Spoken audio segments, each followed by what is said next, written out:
Bienvenue à quelques minutes avec Dieu aujourd'hui et je suis ravi de vous retrouver autour de la parole de Dieu aujourd'hui et notre thème, n'est-ce pas, aujourd'hui, c'est le pouvoir de votre imagination. Waouh, le pouvoir de votre imagination.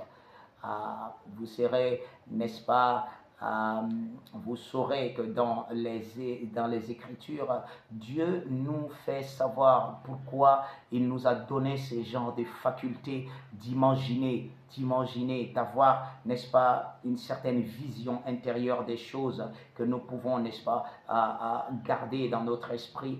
Et tout cela, ces fonctions que nous avons nous permettent, n'est-ce pas, d'accomplir le plan de Dieu dans notre vie. Je vais vous lire un verset dans le livre des Philippiens, le chapitre 4, le verset 8, qui dit ceci: au reste, frères, que tout ce qui est vrai, tout ce qui est honorable, tout ce qui est juste, tout ce qui est pur, tout ce qui est aimable, tout ce qui mérite l'approbation, ce qui est vertueux et digne de louange, soit l'objet de vos pensées, soit l'objet de vos pensées. Gloire à Dieu. Pourquoi est-ce que Dieu veut que tout ce qui, n'est-ce pas, qui mérite l'exaltation soit l'objet de nos pensées? Il veut que nous puissions toujours imaginer des choses qui sont merveilleuses. Dieu veut que nous puissions garder notre pensée sur sa parole. Tout ce qu'il nous a donné, ce qui est pur, ce qui est aimable, tout ce que Dieu a fait est bon. Tout ce que Dieu fait est bon. Et la Bible dit qu'il nous a créés, n'est-ce pas,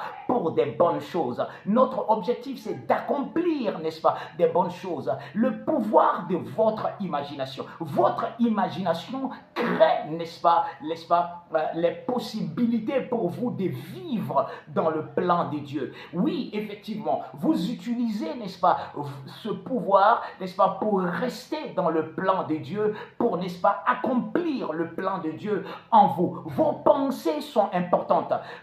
C'est pour ça qu'il n'est pas bon pour vous de penser toujours négativement, d'avoir peut-être à cœur ou bien avoir des gens peut-être à cœur penser mal ou bien nourrir le mal, n'est-ce pas? La Bible nous parle de cela. Il dit c'est l'insensé qui fait cela. Il nourrit le mal. Il planifie, n'est-ce pas, la méchanceté. Il planifie sa méchanceté. Il planifie son mal, n'est-ce pas? Mais vous devez planifier le bien. Vous devez penser au bien. Vous devez toujours être, n'est-ce pas, focalisé sur quelque chose de merveilleux. Et alors, votre vie ira dans le sens de ce que vous pensez. La Bible, n'est-ce pas, nous fait savoir que tel un homme pense, tel il est, n'est-ce pas? Tel un homme pense, tel il est. Ça veut dire la façon dont vous pensez influence votre vie. Ça veut dire votre vie sera le reflet, n'est-ce pas, de vos pensées. Vous devez intégrer cette connaissance. C'est tellement merveilleux, tellement vaste, mais tellement merveilleux. Et je voudrais déjà vous donner une idée des aspects de ce que cela peut produire, même dans votre santé. Si vous êtes tellement négatif dans votre perspective, dans votre approche, vous allez avoir des problèmes de santé. Vous allez avoir non seulement des problèmes de santé, mais vous allez attirer plus de problèmes autour de vous. Vous devez être disposé à penser la parole de Dieu, penser la paix, penser la grâce, penser la joie, penser la prospérité, penser la réussite, penser, n'est-ce pas, tout ce que la Bible vous demande, n'est-ce pas, de penser. Il dit, concentrez-vous sur ces choses-là. C'est que la parole de Dieu vous a donné. Utilisez cela pour avoir vos bonnes pensées. Ne laissez pas les circonstances dicter vos pensées. Non, vous pouvez choisir votre pensée, littéralement choisir, et balayer toutes les pensées qui ne sont pas bonnes.